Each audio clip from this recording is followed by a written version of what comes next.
Yo, what's up everyone? This is Albert with the Decently Sized video. Hope you guys are enjoying the closed beta of the game right now. So I have a lot of friends asking me, what's the most important class? What class should I play? You guys may find yourself with so many different people saying different things, like, with all these streams going on and everything. To be honest, don't listen to just one or two people because the versions are vastly different. The Russian server, the Korean server, the NA server is really far behind. Obviously, it's a closed beta. There's not much, but even at release, I don't think it's going to be like nearly close of what the contents that the Korean servers or the Russian servers are experiencing.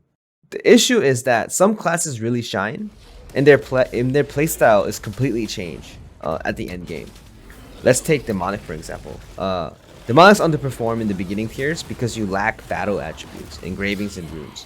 And this is because something like cooldowns are really an important factor to most classes.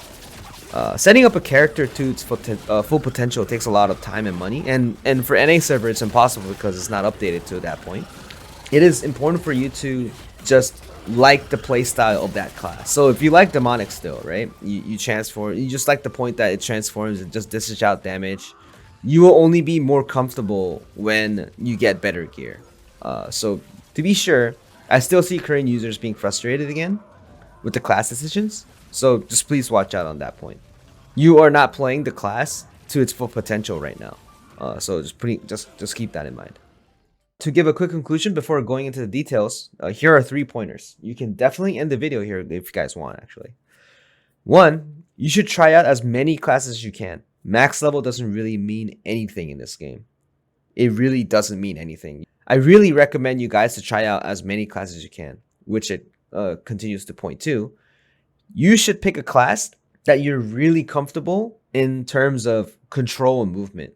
This is really important because some skills, it tends to be better for some people. Like, let's say you like using this specific skill. That's more important than, like, is this class better? Is this class good in the end game, or etc. Is what's really important is what if you like the class or not what others think.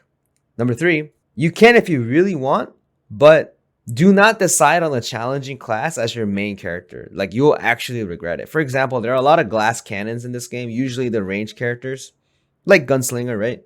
I actually do not recommend that class as your main.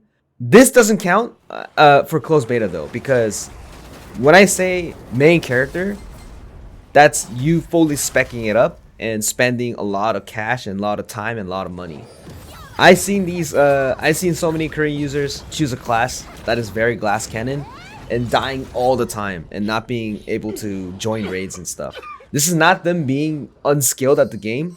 It is just that challenging. Like, you get hit once and you can just die. That's the problem, right? And then if you keep dying like every time, like, you won't be able to get better at the game, right? So it is better for you to play more tankier class to learn the patterns first, and then play the harder class to dish out more damage. I think that's how it should work. Before we start, let's go over the support classes first. Now, you can skip this section if you're planning to play DPS only. There are 2 support classes in this game, Bard and Holyknight. They're both really good classes, but I wanted to point out that just like my friend, which I shit on, don't play them as DPS in raids. People tend to be confused about support classes based on the story modes and chaos dungeons because, you do decent damage, right, on solo mode. There's no such thing as DPS Holyknight, DPS Bard. Well, you can with specific mythic builds and everything. You can enjoy this DPS modes on single player because the game is designed to enjoy the story mode with any class. The playstyle of a support in this game is filling up their identity gauge, right? And then using the identity gauge to use the ability to heal or buff party mates. So basically you need to attack in order to heal or buff faster. So going with Bard, right? Bard fills up an identity gauge to enable healing or large buffs, right? Using 1 bar for healing or 3 for buffs. Bards have great counters. They have great counters and shields. Using her awakening at the right timing help teammates to take on a lot of damage. Her heal is a point and click stationary zone with a large heal amount in a short time. That covers Bard a lot. Holyknight is basically the same mechanics as Bard, but his heals are DOT. There are healing, right? So he needs to stay around his teammates to receive proper healing. So statistically, there are 4 times more support class than DPS. because essentially the party is formed as 3 DPS and 1 support. Let's talk about DPS class. So far, the NA server is missing a couple of classes, and I'm actually glad because some of those classes are really tough. Really, I don't recommend it to new players because I'm pretty sure like they will quit, because I've seen some Koreans just quit because of these classes, like for choosing these classes. But there are still classes that are still not recommended to users in this list, so I'll talk about it in a bit. Overall, I personally recommend the Warrior, Martial Artist, and Artillerist class. The reason being is because they're tanky. You want to play a tanking character, guys, because this game tends to be very brutal on glass cannons. For example, you get hit once and you just die, and you go like, "Oh, what happened?" You're not learning at all. And since you have limited lives in the party, people tend to be very brutal on you because, you know, let's say you play this Guardian raid and then all you do is die and they take all of the lives and your friend just dies the last time and then you fail the raid. People will hate you for that, right? Let's go over the classes one by one. We're quickly starting with the Warrior class. I personally don't know why they don't have Destroyer though, because it's a very fun class. It's a hammer class, but you know it's not there for. It might come out at the open beta or when the game releases. Berserker, well-balanced DPS. There are 2 build types, short burst transformation type and consistent rage type that came out recently. I actually recommend this class to easily enjoy the game. It's very balanced. It's a very balanced character. Gunlancer. This class is possibly the most OP class in this game, considering the latest raid in Korea. From start to end game, the only troublesome part of this class is a shit dodge ability, right? If you're not uncomfortable with the mobility, right, I highly recommend starting this class. There are 2 endgame builds. There are lance builds and there are shield builds for consistent damage, and the lance build is a short burst DPS. Martial Artist is missing a Lancer. He's also a very OP class, but on a specific game mode. Mechanics are a little bit hard to understand though. I'm actually pretty glad that it's not out. Okay, Striker. Very endgame, high potential class. Possibly has the highest back damage burst. You may feel a little weak at the early games because this class really shines at the end game with good gear and good runes and everything. Make sure you're really comfortable and enjoy the playstyle of this class because it takes a lot of money and a lot of time to spec it up to the right point. Wardancer, same as Striker, but a little bit different. If Striker is a big short burst damage at the back, Wardancer is consistent fast damages with high mobility. If you have all the gear, if you have all the attributes, this class is really strong. But again, it takes a lot of time and a lot of effort to grow it to this point. So I think it's really important for you to try all the skills, and if you like the playstyle a lot, you can keep playing this specific class. Scrapper is the best early game class to understand the overall raid mechanics. She's very tanky, she has very good counter, and she has decent skills. Every skills that you need to understand to clear raids properly, right? She's very, very balanced. However, this is it. This class has very poor performance at the end game. This class needs a buff, and there are many reasons why, but this is a totally different topic in the future. But to make sure you understand, the end game is probably years behind, like years behind for NA. So don't hesitate to play this class if it's fun for you, because it's actually pretty fun. This class is pretty fun. Sophist. This class is also very questionable, but there are specific builds. This class is also end game heavy. One build is a short burst damage, utilizing the 3rd transformation. This is probably utilizes a spirit bomb. One build is consistent damage, is balanced spirit. So they're both endgame material. So I am pretty sure you guys feel this class underperforms during story modes. This is because, again, this class relies on high attributes. But if you like the spirit bomb though, don't hesitate to play this class because it's actually decent on story modes. Gunner is a nice range class, but except for Artillerist, right, they are pretty difficult and you'll see yourself die a lot in the game, as I kept saying in this video. I personally don't recommend deciding them as your main, but they're okay at the latest patch in NA because you're just clearing stories. They're very easy. Gunslinger. This is my main character.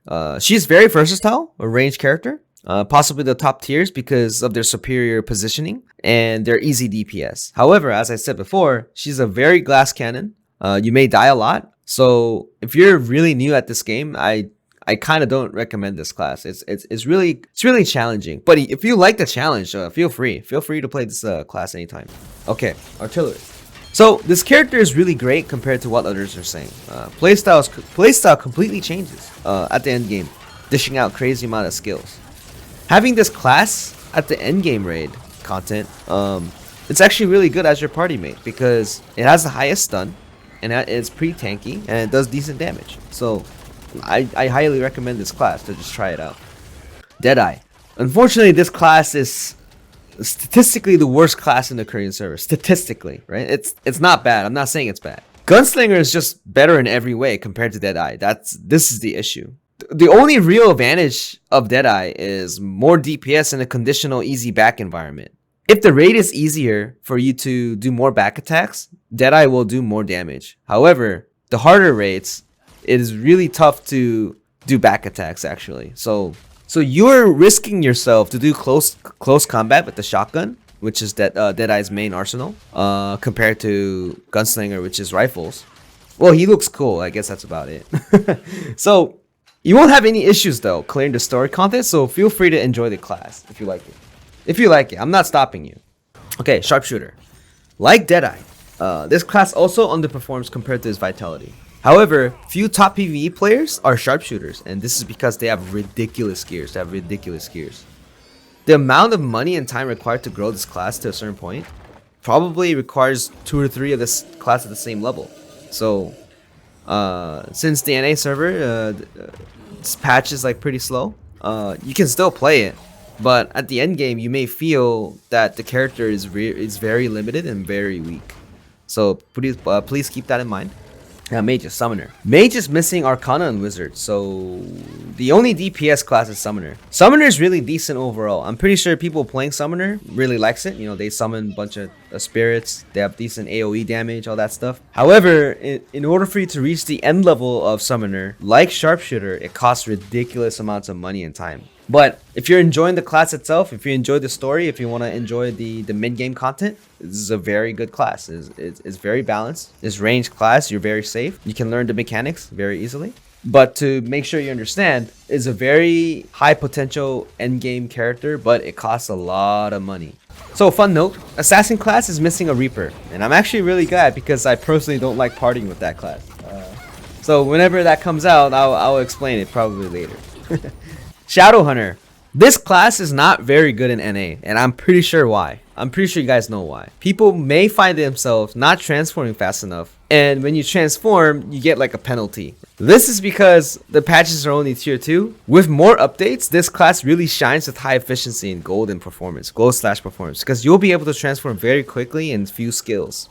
Again, you're not gonna have any problems clearing the story with this playing the class, but this class won't be good until you get all these updates coming out in the future. Deathblade is a very balanced class. I guess it's like Beserker, but a little bit more versatile, maybe more speedy, right? It does decent DPS. She does back attacks. I think this class is really easy to clear out story mode as well. It won't cost too much money to enjoy the endgame content. However, it is closer to Glass Cannon, so you may find yourself dead a lot compared to, like, you know, when you're playing a warrior. So this pretty much covers all the classes in short duration. I wanted to cover more deep into it, but I didn't want it to go too much deeper because the patch is really early, and I didn't want the video to be too long, right? I can possibly talk more details into each class per video, but you know, feel free to mention on the comments if you guys wanted to know. Or the easiest way is visit my stream and, you know, see the actual end content version of each class, right? To make sure that you know what you're expecting. So yeah, as always, thank you for watching and hope you guys enjoyed the game. All right, bye.